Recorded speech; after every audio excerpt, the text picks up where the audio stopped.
agifru nungno ani langmani chati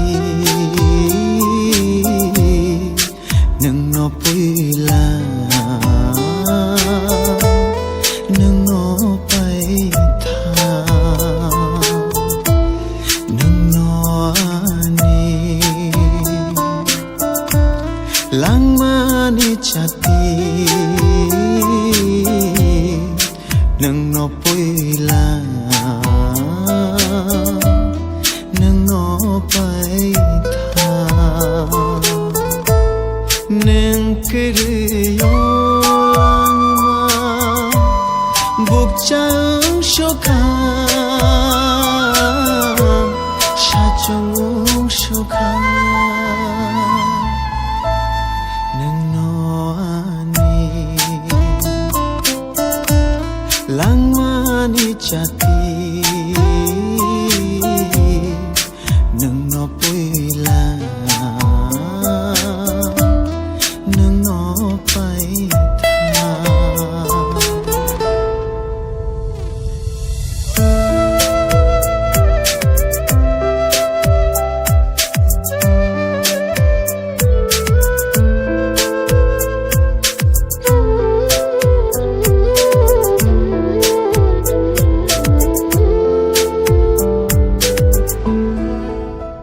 Adong ang nono ring maning kha ang phatar poina thangma paisinai tamo tirfrawo poriman oble ang ani ma babuni kok nor mangla tam an thani kon kuri hinda anom hai khai nebe norok ihi amtia ang ani ma babuni kok nor mangla ang thangma paisinai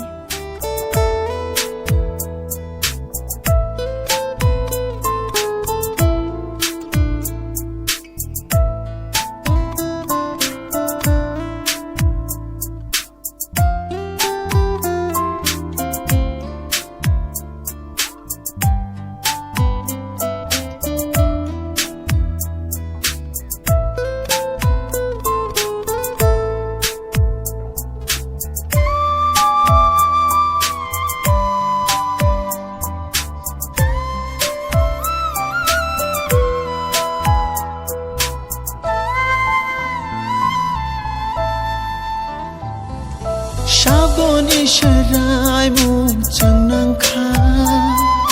tangai obrimano kelai kha kenai keni the kori lai ma sharap sabai bai thangkha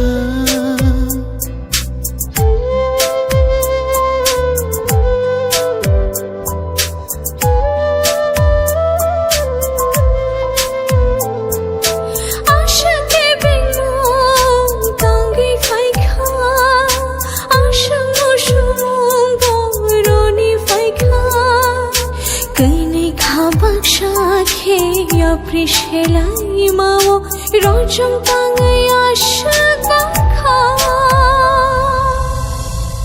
nungno ani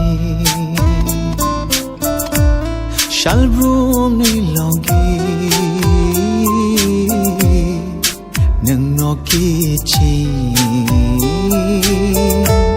khani shiri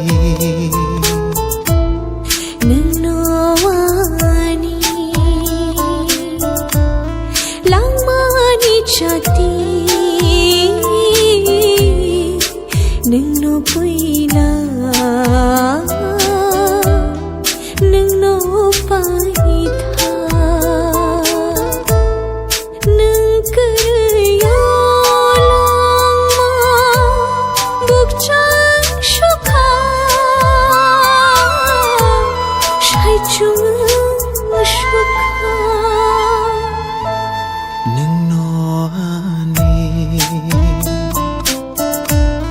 langmani chati